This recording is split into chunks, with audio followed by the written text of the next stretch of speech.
Okay, so I'm delighted to announce Rachel Dedman for this evening's event. Rachel Dedman, to any of you who don't know her, is the Jamil Curator of Contemporary Art from the Middle East at the V&A London. In 2024, Rachel is curating the 7th Jamil Prize at the V&A in London and co-curating the State of Fashion Biennale in the Netherlands. Rachel is also the curator of Material Power Palestinian Embroidery for Kettle's Yard in Cambridge and the Whitworth in Manchester in 2023 to 24, ending at the Whitworth next month. So this exhibition has evolved from Rachel's work for the Palestinian Museum on the cultural and political histories of textiles and dress. Rachel is the curator of several exhibitions and the author of 2 books on this subject. At the Seams in 2016 and Labour of Love 2018 that Rachel's going to be talking a bit about today. So before they were at the V&A, Rachel was an independent curator based in Beirut, Lebanon, curating exhibitions and working with artists across the Middle East and Europe. She is published extensively in contemporary art and academic context and holds degrees in the history of art from St. John's College, Oxford, and Harvard University. It is an absolute honour to have Rachel here this evening in what is no doubt going to be an incredible talk. So I'm going to turn my camera off and I'm going to pass over to Rachel. Enjoy. Thank you so much, Laura, for that introduction and for the invitation to address you all tonight. And it's so exciting to know that people are tuning in from all over the world. Welcome and thank you for having me. It's really an honor. I'm delighted to be speaking to you tonight about Material Power, Palestinian Embroidery, the exhibition that Laura mentioned, and relationships, particularly between embroidered Palestinian dress and practices of resistance. Because at this time of genocide in Gaza, when relentless horrors are unfolding in front of our eyes every day, and in the face of incredible human loss and collective suffering, I think that speaking about clothing might seem unimportant or superficial even. But as I hope my lecture tonight will make clear, embroidery or tatriz is much more than heritage. It is Palestinian life. Although it constitutes the humblest of practices, in its repetitive binding of thread to fabric, embroidery embodies resilience. And for those who haven't seen it, Material Power explores well over a century of Palestinian embroidery, dress, and material culture. The exhibition celebrates embroidery's rich traditions and explores the ways in which it has transformed over time into an instrument of resistance and an ubiquitous commodity. The show brings together garments, archival material, commissioned film, as well as the work of contemporary artists to reflect embroidery's continued capacity as a critical medium today. And I'll be sharing elements of all of these with you this evening. As Laura mentioned, Material Power grew out of a decade of work that I have been doing on this subject. In 2014, the Palestinian Museum in Birzeit in the West Bank commissioned me to curate an exhibition of Palestinian embroidery in Beirut, where I was living and working as an independent curator. And that first exhibition at the Seams then birthed an expanded, updated edition entitled Labour of Love at the Palestinian Museum's main site a couple of years later. And these are the covers of the books that I wrote for each show. From the very beginning of my research, it felt imperative to approach and understand the craft as something alive and active, not confined to history. I conducted interviews with women who continue to embroider today in Jordan, Lebanon, and Palestine itself. And I commissioned Maeve Brennan, an artist who was living in Lebanon at the time, to travel with me and to film these encounters. And Maeve and I really had this opportunity because we had the privilege of mobility, the chance to travel between Lebanon and Palestine, which is something denied to those who live in either place. The films we made, stills of which you're seeing here, bring Palestinian women's voices into the exhibition, and woven throughout it, they offer a contemporary perspective on historical material. Notions of resistance loomed large from the beginning. Embroidery has perhaps an unlikely role in the charged context of resistance, And yet, in both loud and quiet ways, in public and in private, the history of the craft is bound up in Palestinian struggles for freedom and nationhood. I argue that embroidery, in symbolic as well as in physical form, has played a fundamental role in the articulation of Palestinian nationalism after 1948. And what's more, resistance is a lens through which to understand the practice in its current form. As Subhiya Krayem, who you see on your screen, whom we met in Ain al-Helwi camp in Lebanon, put it, folklore is a politics unto itself. It means that I exist. Overall, my work seeks to understand and to frame Palestinian embroidery as a continually evolving practice from the late 19th century through to the present day.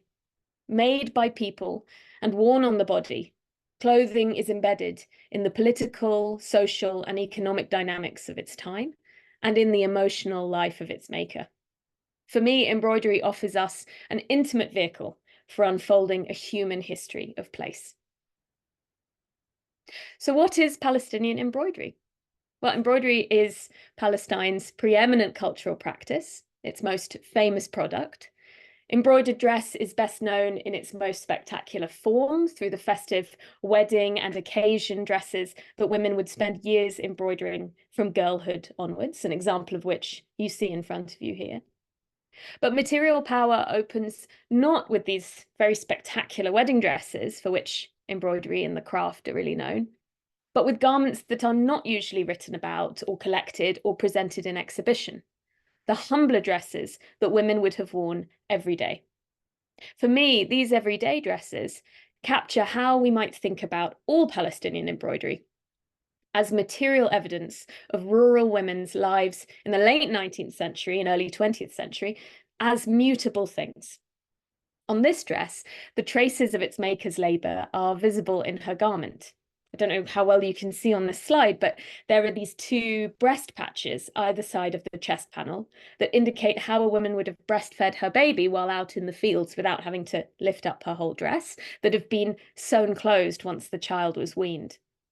The patches on her elbows and at her knees suggest how she might have knelt every day to work clay or wash vegetables or clean clothes. In my mind's eye, I imagine her wiping wet hands on soft linen day in and day out until the surface is worn away to threads and needs to be replaced. This image, in fact, of the same dress turned inside out gives you an even fuller sense of the mosaic, palimpsestic nature of its construction and its evolution over time.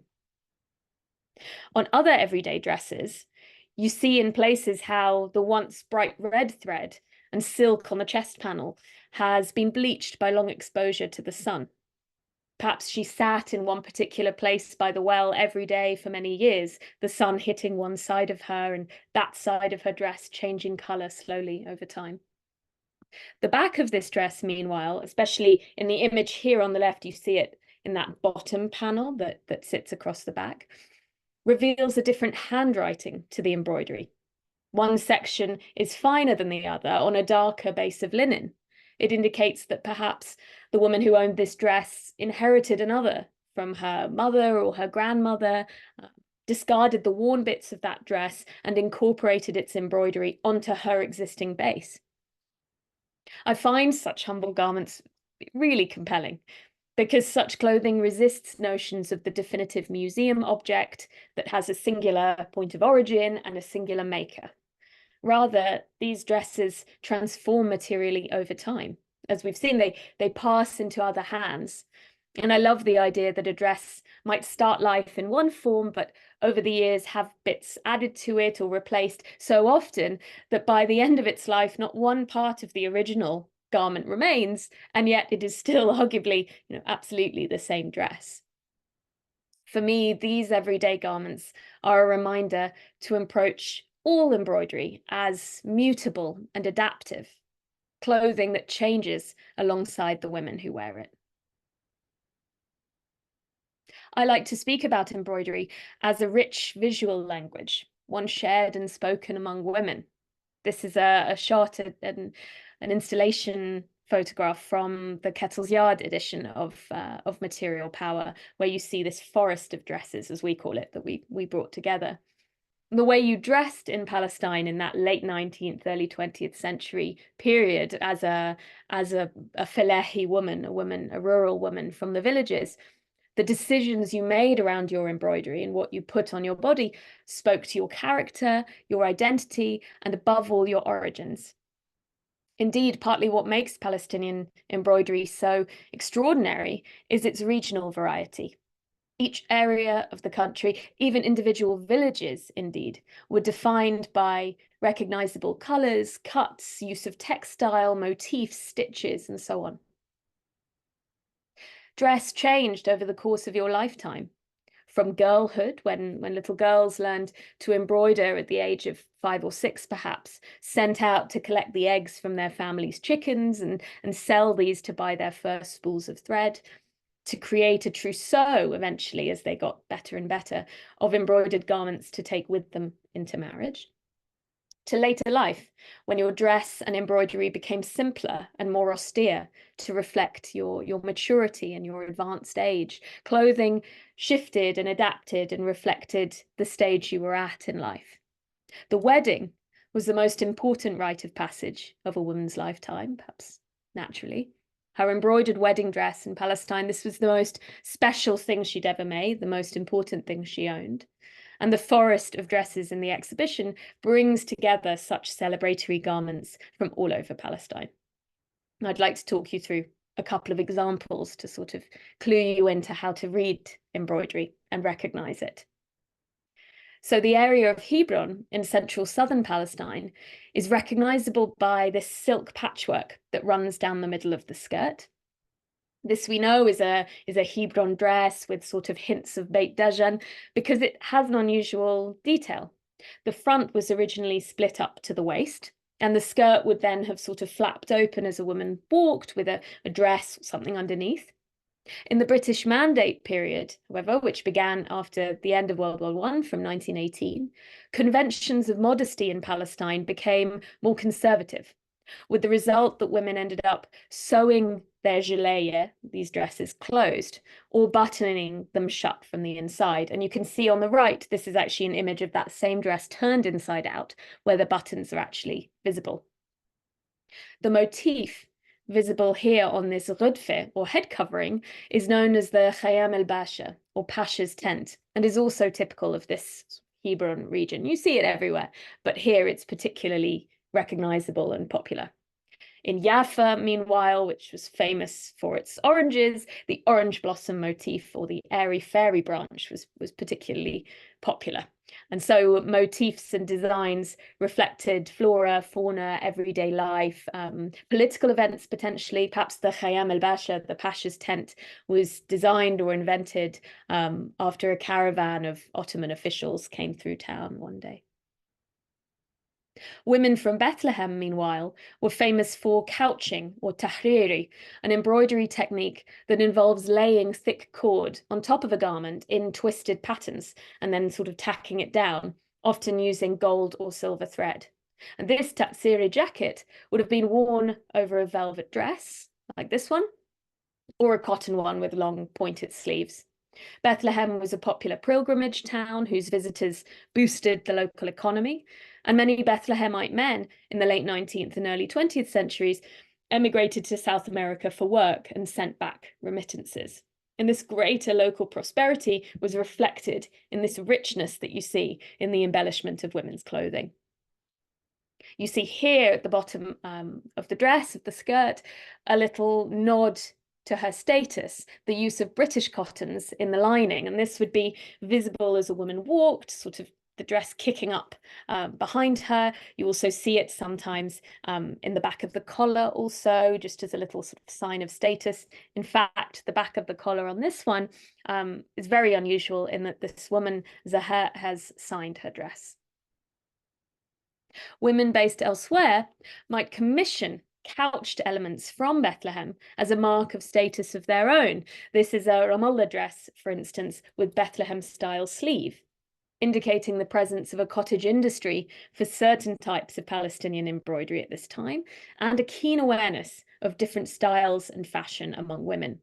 I think sometimes when we talk about tradition, there's a temptation to think of it as something static or unchanging, locked in the past that has to be understood one way. And yet, inevitably, clothing, by virtue of being made by people and about the expression of identity, is always changing, is always subject to fashion and novelty and creativity. In the Galilee, up north, meanwhile, embroidery tended to be less dense, with a different style to the patterning of the stitchwork. And women tended to wear coats, these gelea jackets of different colours. This one red with velvet patchwork, accompanied by shirts or shirwal pants, as you see in this example. And the story goes that embroidery was sort of lighter touch in the Galilee because of how hard women worked in the field. It was an agricultural centre for Palestine, especially, for instance, during global shortages of cotton from America. For instance, during the Civil War in what became the United States, cotton was grown in greater volume in the Mediterranean. And as a result, Galilean women spent more time in the fields, less time embroidering, and the practice became associated with idleness. Those Southerners, they've got all the time in the world to embroider, but we work hard. And so, as we see, of course, they did embroider too, but local dress relied instead on a richer variety of fabrics from Aleppo and Damascus, thanks to proximity to Syria, as we see here in this beautiful ikat silk. I wanted to highlight Gaza also, known for its use of vibrant pinks and a sparser, more geometric approach to embroidery. This V-shaped neckline is really typical of the Gaza area and includes a motif known as the kalade or necklace, which meant the embroidery acted as a sort of permanent jewelry. Such jewelry traditionally served a talismanic function to protect the body. And for me, there's something very beautiful and poetic about this idea that Gazan women long ago carried on their body a permanent protective power. So these are just a few examples of these different areas of Palestine, and the show goes into detail about each geographic region, as well as the role of colour, the range of textiles, the meaning of motifs, and so on, trying to immerse visitors in the complexities of the practice and equipping them with the ability to read and understand the dresses. And the show is on until April the 7th, so you have a couple more weeks if you want to go and see it in Manchester.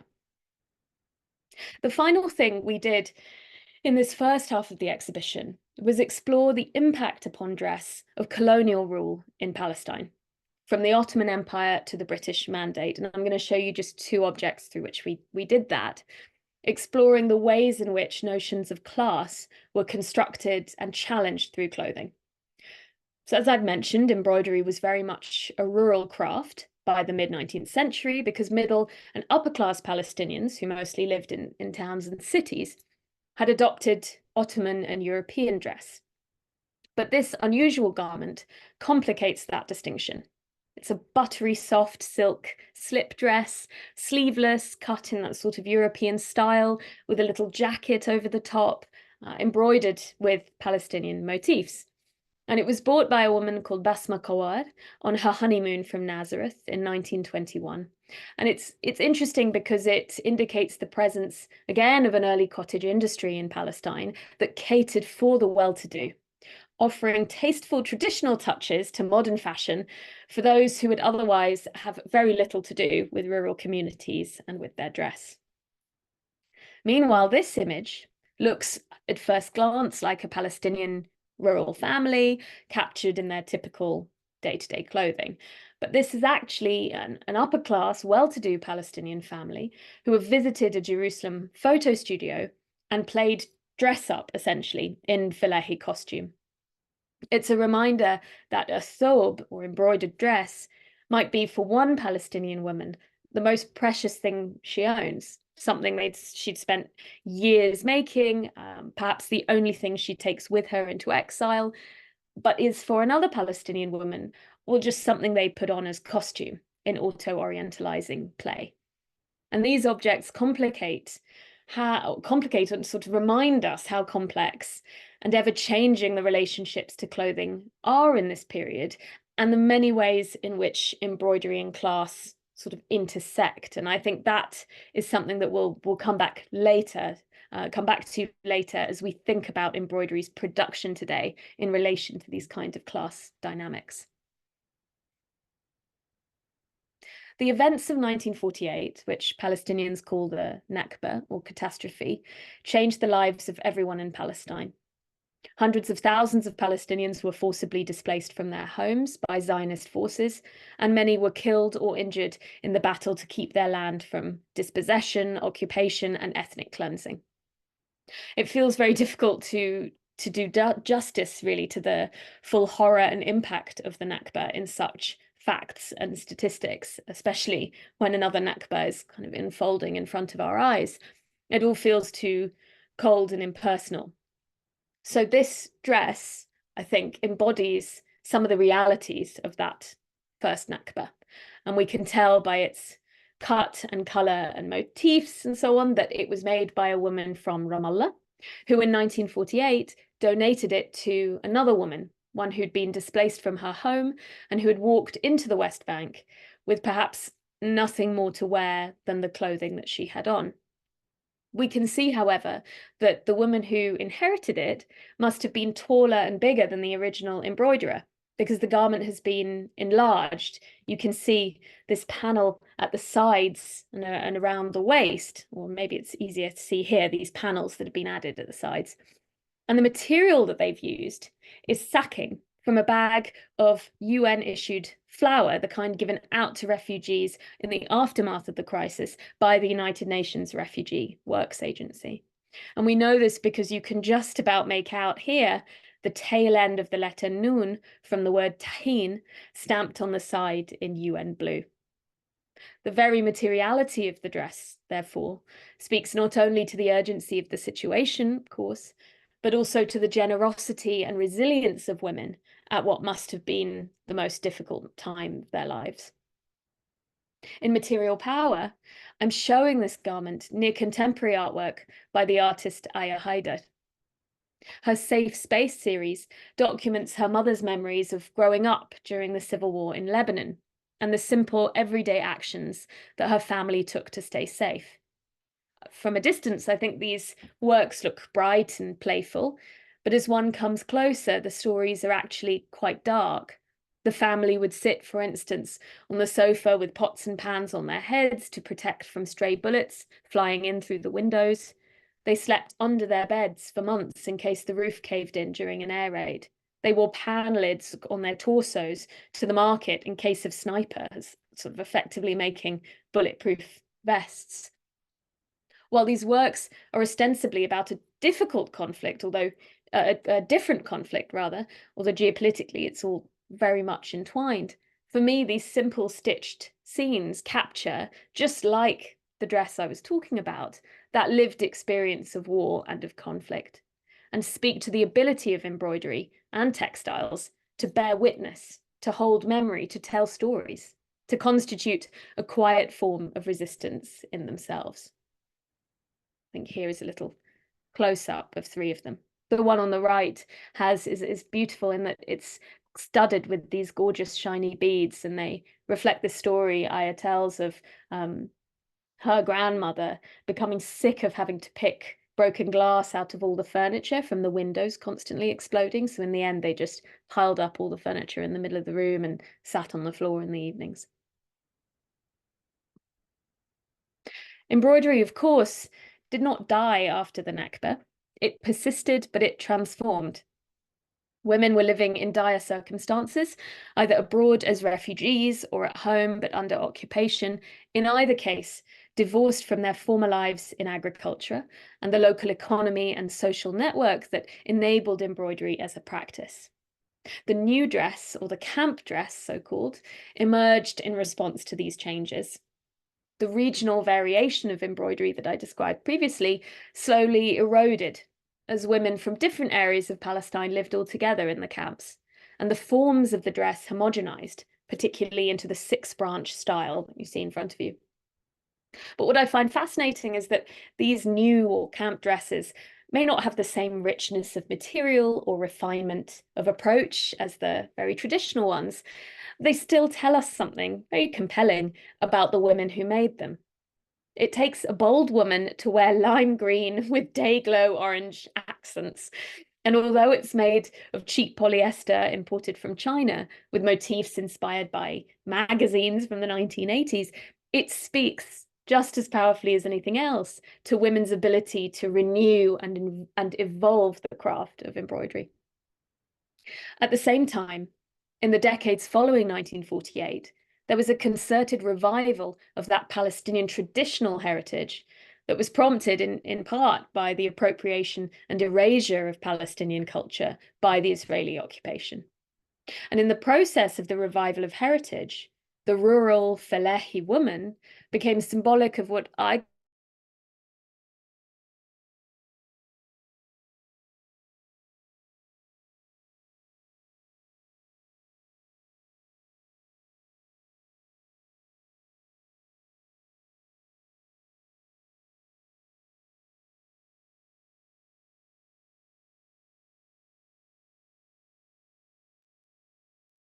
Rachel, can you hear us? I think you may have frozen.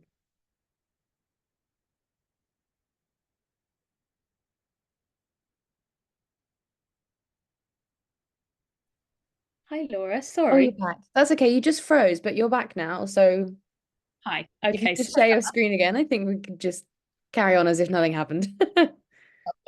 Here we go. Okay. Okay. What did you last hear? Um, Oh, uh, it was definitely not this slide. It was definitely like go back. Yeah, you were definitely still talking about this. You'd been that one with the political posters. fine. Okay, okay. Perfect. Hold on. Here we are. Sorry, that's so weird. You Yeah. suddenly all disappeared and then How everything. strange. Okay. Okay. Anyway. I'm going to rewind a tiny bit so I don't miss anything. But I think what I was saying was okay. In the decades following 1948, there was a concerted revival of Palestinian traditional heritage, prompted in part by the appropriation and erasure of Palestinian culture by the Israeli occupation.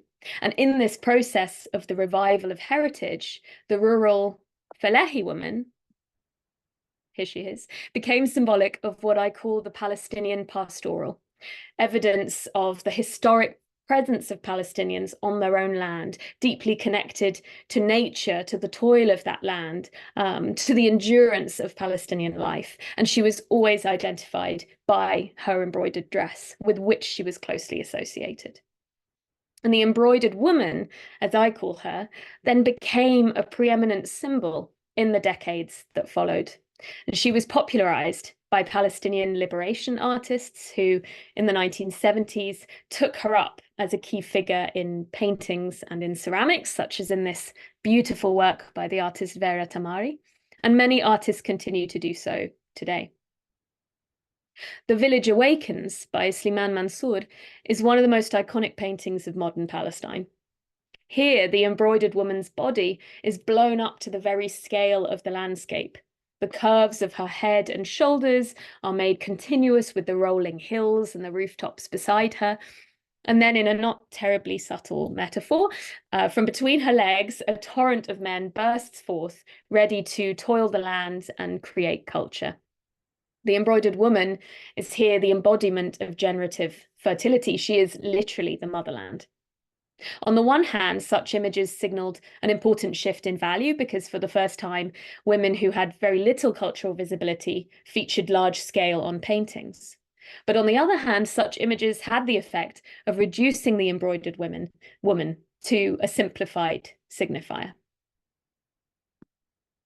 These kinds of images began to circulate as posters from the 1970s onwards, both in Palestine and abroad. Embroidery often appeared alongside other symbols of the nation, oranges from Jaffa, for instance, or the city of Jerusalem. In these posters, the peasant woman's body became a literal extension of the land itself. In each one, her hair is the flag of the nation, or the wheat she harvests, or the very body of other farmers and fighters. At the same time, in the 1970s, the Palestinian Liberation Organization was pioneering the travel of Palestinian exhibitions all over the world. They took shows to Leipzig and East Berlin, Moscow, and Japan. This is Tamam al-Akhal, an artist who ran the arts and heritage section of the PLO with her husband and fellow artist Ismail Shammoud. Tamam describes how the exhibitions of embroidery that they organized were backdrops to high-profile political meetings, Yasser Arafat meeting the King of Spain, for instance, and served as a kind of soft diplomacy. Such exhibitions, these are from her archives, took embroidery into an international realm, out of its original context, and instrumentalized in public displays of nationhood. In posters, meanwhile, the sort of iconography and the look of them began to change in the build-up to the First Intifada as the Palestinian resistance movement began to gather weight and momentum. Women retain the strength and tenderness of motherhood, but take on this armed iconography alongside. So the First Intifada was a mass popular uprising against the Israeli military occupation of the West Bank and Gaza, which began in 1987. And as young men were arrested or shot at protests, women took on a more visible role in frontline struggle. In this time, it was illegal to show Palestinian colours in public and to fly the Palestinian flag. So women started to stitch onto their bodies explicit symbols of resistance, using their dresses, these intifada dresses, as active spaces for the articulation of politics and resistance. And what you see in such intifada dresses are traditional motifs, now embroidered in Palestinian colours, mingling among a new symbolic vocabulary.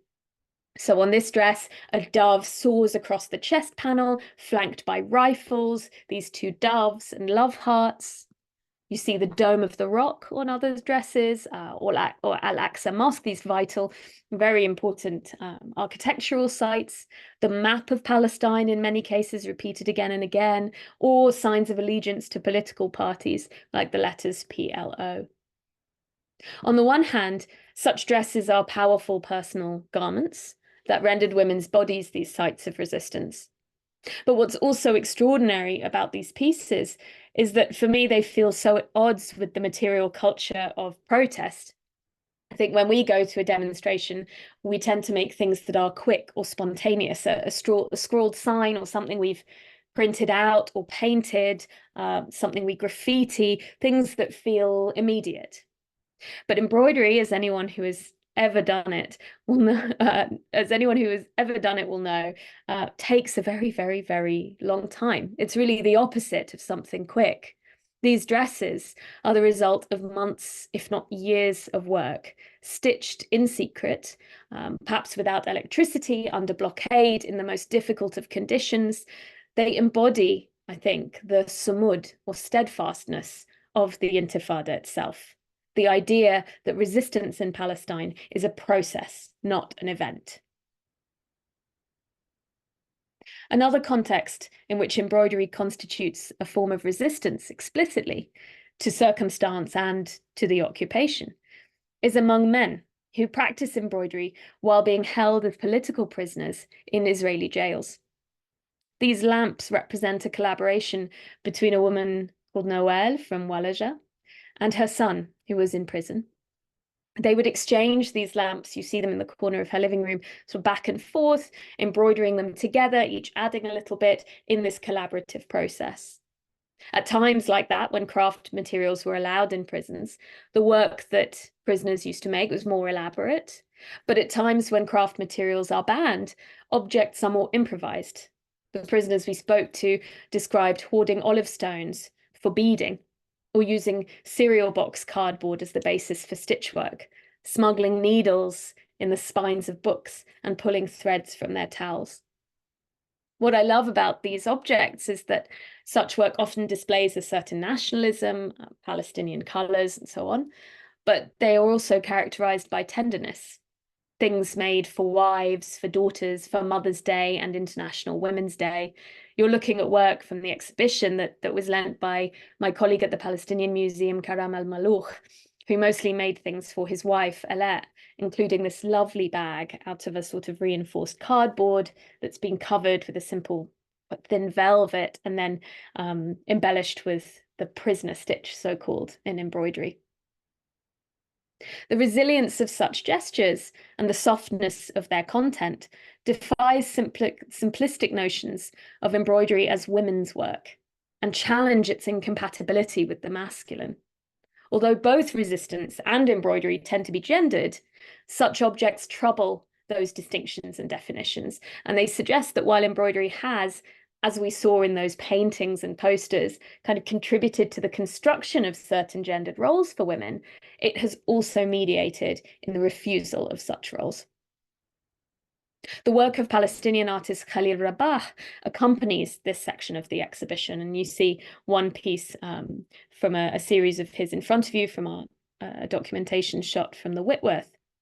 But in this piece that I'd like to talk about briefly, Tattoo, Khalil removed all the black thread from the central part of a keffiyeh, a textile I think we can all recognize and associate today more than ever with Palestinian resistance. Despite the removal of the threads that make up the body of the main pattern, the outline of it remains visible still, albeit ghostly. The symbol cannot be so straightforwardly undermined, even if the object or the garment has been defiled. And the threads sit beneath the denuded keffiyeh like hair, reminding me anyway of the body, sort of vulnerable and intimate, enduring behind the symbol. Today, sadly, embroidery is rarely worn by women on a day-to-day basis in Palestine. While women may still commission or buy an embroidered dress for their henna night as part of their wedding celebrations or to wear on special occasions, for the majority, embroidery is instead most visible as product, as cushion, keyring, bag, wallet. The ones in this picture were mass-produced in China, but a great deal of Palestinian embroidery products today are handmade by women who work for charities or for NGOs. And so the last chapter of the Material Power exhibition, and one of the last themes I want to introduce now, tells of the other path that embroidery travelled after 1948. While the craft was in the process of being politicized, as I described, and instrumentalized in the service of nationalism, it was also being commodified. The events of 1948 triggered the foundation of several important charitable organizations, such as In'ash al-Usra in Ramallah, that supported families in the aftermath of the Nakba. Among the many vital projects that In'ash al-Usra ran and the key role that they played in political resistance, the organization used embroidery as a way of providing women who were impoverished by the Nakba with an immediate income. In the 1950s and 60s, therefore, embroidery increasingly became a commodity, shifting from a labor of love to just plain labor. This image from the archive of In'ash al-Mukhayyam, another embroidery-producing NGO, one that was founded in Beirut, shows the kind of embroidered products they were making in the 1970s, employing Palestinian refugees in Lebanon's refugee camps. They catered to a middle and upper class Beiruti diaspora market, using embroidery in the fashioning of a modern Palestinian woman, one who wore green halter-neck dresses and platform shoes and who carried little embroidered handbags. It was the privileged now who could afford to perform Palestinian identity and solidarity on their bodies and in their homes, while the women who stitched them could not afford to keep what they make. With the rise of the internet, the number of embroidery producing NGOs has exploded. My research, my first book, analysed over 100 of such projects and scrutinised the rhetoric of female empowerment that most claim to create. Embroidery projects are easy for NGOs to start because they don't require much infrastructure and women don't need to be educated. Women are paid by the piece, meaning the faster they stitch, the quicker they're paid. But if they're unable to work because they need to care for a sick child or parent, they won't receive an income when they most need it. And this precarity is made inevitable by the fact that embroidery is expensive. It's a luxury good without a constant market, and women compete with each other for such work. Those who do embroider receive, on the whole, just 10 to 25% of the price that the consumer pays for a product, for what might have been weeks or months of work. And this is where I feel the legacy of those class distinctions that I described earlier that existed around dress from before the Nakba play into the dynamics I'm describing. In the early 20th century, middle and upper class women had and wanted little to do with embroidered peasant dress, except to use it as playful costume. But a few decades later, after the politicization and elevation of Falahi clothing to the level of Palestinian identity, it became those privileged women who founded these NGOs, who hold the knowledge of the craft, who develop its designs. It's the working class women living in very difficult conditions in refugee camps, the descendants of those who actually used to embroider, who can neither afford to keep what they make, nor in many cases offer any creative input into the process. However, having said all that, for many of the women that we interviewed who embroider for organizations all over the region in camps and villages, embroidery remains very much a vital part of their lives and a source of enormous pride. For me, it feels important to think critically about embroidery's production today, precisely because the financial and cultural value of tatriz is predicated upon this notion that the craft is connected to resistance and to the nation. But regardless of my critique of the system, it's evident that embroiderers themselves are inspired by the meaningful connection to their homeland that this work offers them. I want to end by talking about two very different contemporary pieces that close out the exhibition. The first is a new work by the artist Munira al-Salah entitled Night Holes. In the piece, Munira uses these familiar mass-produced textiles that are very common as bed covers and blankets in family homes across the Levant. She has pierced their surface with small holes that are hemmed with thread, recalling her childhood memory of being frightened and unable to sleep during the Lebanese Civil War. At night at that time, her mother would allow her to rend small tears in her pajamas and sew them closed as a form of meditative distraction. Suspended, as you see in the gallery, like tents, the hole-studded surface of these blankets might be read as skies full of stars or bullet-pocked ceilings. Accompanied by children singing lullabies and the sound of sewing and knitting, the work speaks to the experience of refugees and the modest comfort found in needle and thread. For me, this work returns us to the questions at stake in material power, which is about how embroidery remains an articulate and meaningful medium for artists today, able to speak to the conditions of the present. The very last slide is of a dress by Rachel Dedman, an embroiderer we met in Selfit in Palestine as part of our research. She's a professional embroiderer. This is a dress you see on the right, but also in the film on the left, that she made for herself to wear at her son's wedding. She showed us how she takes inspiration from Facebook and Pinterest for her embroidery and sort of shares this among her friends. What I love about this dress, and the reason I use it as the final dress in the exhibition, is that technically, if you're a purist about Palestinian embroidery, there is little about it that is traditional. The all-over nature of the pattern, the motif itself, the kind of two-tone thread, the use of these particular colors all studded with beads. I mean, there's really nothing about it that is technically on paper traditionally Palestinian. And yet, by virtue of being made by Raja, it is, of course, as much a Palestinian embroidered dress as any of the 100-year-old garments that I showed at the beginning. So beyond the resistance movement of the 1970s or the Intifada itself of the late 1980s, beyond these big, loud moments of resistance work, I love that in the hands of Munira, in the hands of Raja, for both embroiderers and for artists, the practice constitutes a quiet resistance. Embroidery is a craft preserving itself, continuing to evolve and transform in line with the women who make it. Thank you.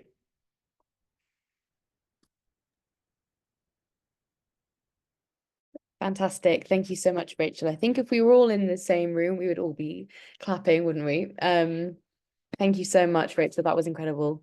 Um, I just want to first apologize if anyone is experiencing the tech issues that we're having this evening. Zoom is enjoying just randomly kicking people out, and not letting some people in. I've basically just spent the talk trying to fix it, but it's okay because this is being recorded. So I'll circulate it straight after this event, just so if anything was missed, you can catch up.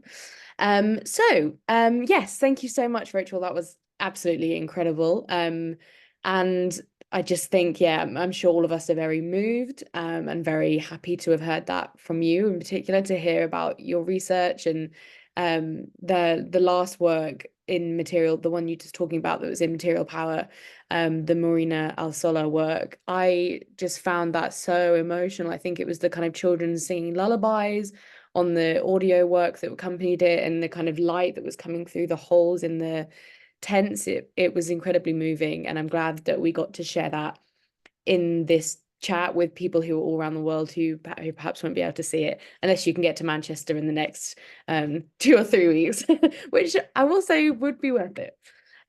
So yes, the exhibition at the Whitworth ends on the 7th of April. So if you're anywhere near Manchester, I would highly recommend making the trip. So now we have time for some questions. I know Rachel's talk was incredibly comprehensive, and thorough, but if there's just something you'd like to hear a bit more about, or something that yeah, you'd like Rachel to elaborate on, do pop it in the chat. I'm going to be going through now, and scrolling up to catch any that have come through. So Thea has asked, do you think the commodification of embroidery affected how the women viewed or felt about creating it? Oh, it's a great question. I think, like I intimated, I think there's a distinction between me as the curator sort of bringing this academic or curatorial perspective and sort of critique of embroidery's commodification to the table, to the exhibition and in my work, and then what women on the ground actually felt about their making of it. And I think for many of them now, women, because Palestinians have been under occupation and dispossessed from their homeland for so long at this point, since 1948, well over 70 years. At this stage, the women we were speaking to are many generations of refugees down the line. They might be third, fourth, fifth generation refugees in Palestine and Jordan, for instance. And for many of them, embroidery is therefore not something they've grown up with and lost in quite the same way as might have been the case back then. And so for many, therefore, this is at least is how I understand it, is that embroidery's commodification is just the sort of the way it is, and rather that the opportunity to embroider as their work is a chance to feel connected to Palestine at a distance, and of course to be able to earn a living as much as possible Yeah, I through. suppose having the hindsight of like historical, having the historical perspective on it and seeing it in that chronology of how embroidery started, how it ended, is different to, as you say, how the contemporary maker would view it. Exactly. Yeah, overall. And all those films, by the way, of Maeve's are available to watch on the Palestinian Museum's YouTube channel. So you can go looking for those and watch them all. She has one longer film, about 20 minutes, and then lots of different clips that are in the show too. Fabulous. So someone's asked, is there a connection between the British Mandate Penal Code and the modesty of the garments? Oh, that's an interesting question. I think not in any direct sense, in that it wasn't something that was stipulated in the penal code, as far as I understand, but rather indicative of changing social mores. So a sort of bigger picture, sort of growth or increase in conservatism among communities and society. Probably happened rather slowly, rather than anything directly correlated, but I could be wrong about that, and maybe sociologists or historians of the region and period will know more. So someone has asked a question that is probably quite a lot to ask of you, Rachel, but Joe has said that the films in the show are really powerful. Are any of the women caught up in the current conflict, and do you know that they are okay? I only ask because it was brought up at an event at Kettle's Yard, and they were able to speak to Maeve was speaking about some of the researchers, so perhaps you could kind of share that here as well. Yeah, it's a really good question. I mean, at the time during the research, we tried to go into Gaza to do some interviews and conduct those and to meet women there, but we never managed it. It's complicated then with visas and permits and so on. So actually, the women that we spoke to and worked with in Palestine were primarily in the West Bank or in the 1948 territories. So while everyone in Palestine at the moment is caught up in the current conflict, in the sense that violence, restrictions, occupation has only ramped up elsewhere in the country as a result of what's happening in Gaza. The women that we worked with, as far as I know, are not as sort of directly affected or caught in the crossfire in Gaza itself. Some of the women we met in Lebanon, because we did the first show in Lebanon, and the women we met there really became part of the core of the project and led our public programming and stuff. And we all had a WhatsApp group for a long time afterwards. I mean, Lebanon too has been under attack. But again, as far as I know, everyone's okay. But we're no longer in direct touch. So I can't know for certain. It's sort of through my networks and grapevines that we're keeping tabs on people as much as possible. Okay, well, I think I probably speak for everyone in this call that we're keeping them and everyone else in our prayers and in our thoughts. Someone has asked, should we buy Palestinian embroideries? Is it something that would help? Which is quite interesting to think a lot of things are popping up, certainly on Instagram, that, you know, are being sold to raise funds or being sold to they're belonging to certain organizations. Perhaps you could talk a bit about that. That's a really good question. I think, in short, yes, but as with all things, sort of look into where you're buying from, and as much as possible, try to find and support Palestinian organizations that seem to be structured themselves well, are transparent about their production process, the ways that they operate, who they're working with, and how they're supporting their beneficiaries. The same with buying Palestinian kafirs. There's only one Palestinian kafir factory still remaining, Hirbawi, and it's they're really the only one left because Chinese imports have threatened that market. And so embroidery is sort of a little bit the same, but I can see people in the chat are recommending things. Null Collective is a great shout. There are several. If you look online, you can find some really good resources, people who put together good ones. And so my answer would be yes, but caveat that with the kind of due diligence that I think we all do with commercial support in these contexts. And also because I imagine there's probably at least one or two crafters in this call. There's an organization called Folk Glory, and they sell these beautiful Palestinian embroidery kits. We had them at Kettle's Yard during the exhibition. So I'm assuming there are some stockists in the UK or they can ship to the UK, but yeah, their name is Folk Glory. They're worth a follow on Instagram, if nothing else. Just to answer Sunbala. a Sorry, Laura. quick. Sunbala is Palestinian organization that sells like a bunch of different Palestinian crafts, and they're quite good. I can pop Lovely. in. Yeah, pop the name in the chat so people can look it up. Just a couple of questions that I can speak to. Yes, the recording of this event will be circulated this evening. And yes, it will be on YouTube for people to watch. So someone has asked, will you explore how tattoos is being continued in the Palestinian diaspora? Oh, yes. I mean, there's so much exciting work being done by sort of everyday stitchers and the crafting community, by artists, by those who are making embroidery on sort of different levels of kind of commercial and professional. On a commercial and professional basis. And it's really exciting the way people are kind of transforming and moving it forward. We ran a symposium as part of Material Power recently, and we featured a panel sort of looking to the future, and the young Palestinian fashion designer Zaid Hijazi is doing really amazing, beautiful, critical work with the medium. The Manchester-based artist Bisan Arafat has created this project that's sort of developing a new language for Palestinian wedding dresses, for instance. And then there are lots of people really devoting themselves to teaching and sharing the craft, its techniques, preserving it, etc. So absolutely, the diaspora is extremely active in moving the craft onwards. That's great. And I love this question because it speaks to your curatorial work, Rachel. So Someone's asked, does exhibiting in a Palestinian museum have a different goal or result to exhibiting in a Western museum, even though the exhibits are almost the same and contain almost the same objects? Does your goal as a curator shift with the shift of audience? I know the person asking this question. Hi. It is a really good question. I think definitely exhibiting in the Western context, of course, is different in the sense that you're working or you're working for an audience that doesn't necessarily have the same level of knowledge or literacy in terms of the political and social and broader cultural context that we're addressing. And what Palestinian embroidery means in Palestine is something slightly different to what it means in the UK.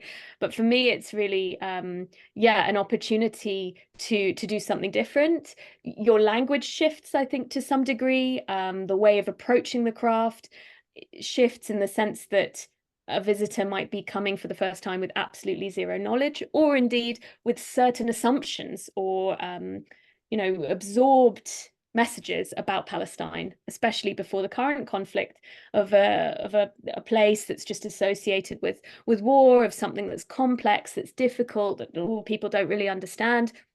And Palestine has been so systematically dehumanized, deliberately over the decades by a political regime, by the media, etc., that I think such exhibitions in Europe or the UK or the US, elsewhere, are an opportunity to humanize, to unfold a human history of Palestine and give people access to Palestinian voices directly and to Palestinian culture and a more nuanced, human, intimate sense of Palestinian life and heritage. So in that sense, I think that's where the aims are a little bit different. Thank you, Rachel. So I'm just scrolling back up. I'm sorry if I've missed any questions. But let's have a last question looking to the future. A couple of people have asked if you have any plans to do this or similar exhibitions in the future. Yeah, this is the project for me that never dies in the best way, where there's, I'm always being invited to produce new books or new work and new exhibitions. And the plan for Material Power was that really it was just this co-production of two institutions in the UK. So all the objects are going back, are being dispersed back to their collections. But we've had a lot of interest from museums who would like to tour it. So hopefully, all being well, the exhibition will continue, and certainly I'll keep working on this. Absolutely. Fabulous. So I'm just going to also end on some positive news, which is that due to us all being here this evening, due to all of your generosity and to Rachel's generosity, we've been able to raise over £1,000 for medical aid for Palestinians, just from this event alone. So I just want to thank you all from the bottom of my heart and thank Rachel for being here this evening and yeah, bringing us all together and talking about this really important history and this really beautiful history. And yes, something very exciting is in the works between Rachel and I that does not rely on Zoom. You will be pleased to hear. So do keep an eye out for that. Sign up to our mailing list if you're not already. And I'll be in touch later this evening with the recording so you can catch up on anything that you may have missed. So yes, do pour your thanks into the chat for Rachel to see. And thank you all again for being here this evening. And hopefully see you at the next talk. Thank you so much. Bye. Bye.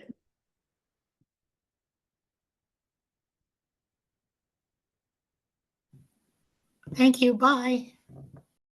Thank you.